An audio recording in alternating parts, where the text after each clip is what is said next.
Good morning mga kahani. Umorder tayo ng energy saving tripod. Only 15 watts. 214 pesos kasama na ang delivery fee. Kung mataas ang electric bill mo, ito ang ihalili mo sa electric fan mo. Kaya tinawag itong energy saving tripod. Iba't iba rin siyang klase, iba't iba rin ang presyo. Kaya nasa iyo na yun kung anong gusto mo. Pero bago kayo umorder, tingnan nyo muna ang comments o mga review. Kung mga negative ang mga review, wag kang umorder. Kung positive ang mga review, umorder ka na. Okay yan. Ang instruction niya, nasa kahon din. Ilabas na natin ang mga parts. Ito yung mga parts niya. Ito yung paa. At ito naman yung metal na round tube para sa kanyang katawan na kulay puti. Pagdudugtungin mo lang ang kanyang katawan. At ito na nga pala yung kanyang LEC. Plastic cover at saka tornilyo. Ang kulay nga pala ay black and white. Pero marami kayong pagpipilian. Wala kang makikitang instruction sa loob ng box. Nasa box na mismo, nasa labas. Babasa mo ito. Napakadali lang ang instruction. Ang una natin gagawin ay kakabit muna natin ang tornilyo dito malapit sa LEC. Kaya tingnan mo lang mabuti kung anong nakalagay na instruction sa kahon. Ang nakalagay naman ay picture lang, kaya madali itong tandaan. Shoot lang yan.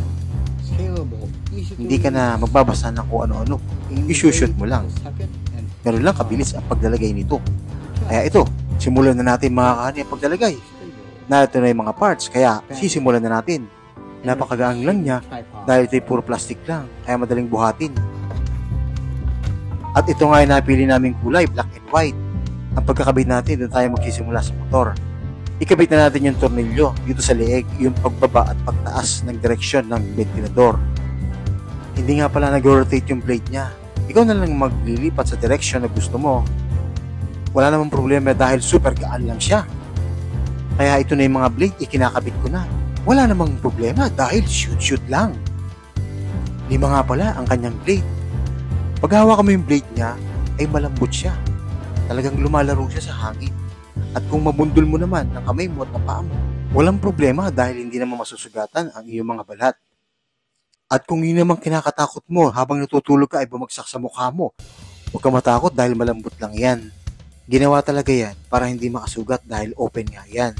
Kaya walang problema kahit saan mo man ito ilagay. At huwag lang siya dun sa mababasa at delikado. At ito nga, naikabit na natin yung mga LEC. 5 nga pala yung LEC niya. Kaya ito, sinusubukan ko lang paikutin. Maganda naman ang ikot niya. Sinusubukan ko kung hindi pa masyadong nailalagay yung ibang LEC. Pero okay naman, nailigay ko na. Kaya check muna ako. Pag nakita kong okay na, saka ko ilalagay itong paa. 3 nga pala yung kanyang paa. Shoot mo rin yan. Walang problema. At kung meron na nga pala kayong itong mga ventilador, ay congratulations po sa inyo lahat. Lalo na yung may mga tindahan, yung may mga shop. Sa lahat na dapat gamitin, ay okay po ito dahil ito po'y matipid sa kuryente. Kaya congratulations po sa ating lahat. At ito nga pala yung panghapit dito sa dalawang pagitan ng tubo. Papasok mo lang itong isa and then shoot mo na yung isa, yung nasa taas. Ito lang yung nasa taas, oh. Yan, susut nyo lang yun. Matapos mong may connecta yung dalawang tubo, hapitin mo na. At pag nahapit na, okay na. Pag naipasok mo lang ng konti yung tubo niya doon sa magkabila, then tsaka mo hapitin.